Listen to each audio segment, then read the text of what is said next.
ഇന്ന് വരയ്ക്കാൻ പോകുന്നത് സ്പൈഡർമാൻ ആണ്. അപ്പോൾ സ്പൈഡർമാൻ എന്ന് പറയുമ്പോൾ എപ്പോഴും എൻ്റെ മൈൻഡിലേക്ക് വരുന്ന സംഭവം എന്ന് പറയാം. അപ്പോൾ എൻ്റെ ചെറുപ്പത്തിൽ നമ്മൾ എല്ലാവരും അച്ഛൻ്റെ വീട്ടിൽ എല്ലാവരും ഒരുമിച്ചായിരുന്നു താമസിച്ചിട്ടുണ്ടായിരുന്നത്. അപ്പോൾ ഞാനും എൻ്റെ ഏട്ടനും എൻ്റെ വലിയച്ഛൻ്റെ മോനും നമ്മൾ മൂന്നാളാണ്. എൻ്റെ ഏട്ടന് സ്പൈഡർമാൻ എന്ന് വെച്ചാൽ പ്രാന്താണ്. അപ്പോൾ നമ്മളെപ്പോഴും സ്പൈഡർമാൻ കളിക്കും. സ്പൈഡർമാൻ എങ്ങനെ കളിക്കുന്നത് വെച്ചാൽ ഓരോന്നിൻ്റെ മുകളിൽ കയറി തുള്ളും. ഞാൻ സ്പൈഡർമാൻ കളിക്കും. ഞാൻ ചിലന്തിയായിരിക്കും, മിക്കവാറും ഞാൻ ചിലന്തിയായിരിക്കും. ഇവർ രണ്ടാളും ആരും ഒരാൾ സ്പൈഡർമാനും ഒരാൾ വില്ലനും അങ്ങനെയായിരുന്നു കളിച്ചു. അപ്പോൾ ഒരു ദിവസം കളിച്ചിട്ട് എൻ്റെ ഏട്ടൻ മരത്തിൻ്റെ മുകളിൽ കയറി. അപ്പോൾ ആടുന്ന് ഇത് വലയെറിഞ്ഞിട്ട് അവനങ്ങനെ വലയെറിഞ്ഞിട്ട് താഴേക്ക് തുള്ളിയിട്ട് രണ്ട് കൈ മുട്ടി വീണു.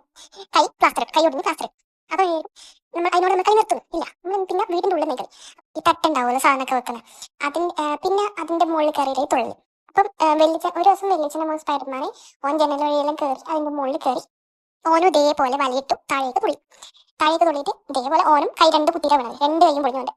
അപ്പോൾ എന്ത് നിങ്ങളായിട്ട് നമ്മൾ നിർത്തിയില്ല, നമ്മൾ കളിച്ച് പ്രോ ലെവൽ. നിങ്ങൾക്ക് ഇതേപോലെ എന്തെങ്കിലും സ്പൈഡർമാൻ സ്റ്റോറീസോ ഏതെങ്കിലും സ്റ്റോറീസോ പറയാനുണ്ടെങ്കിൽ കമൻറ്റ് പറയും.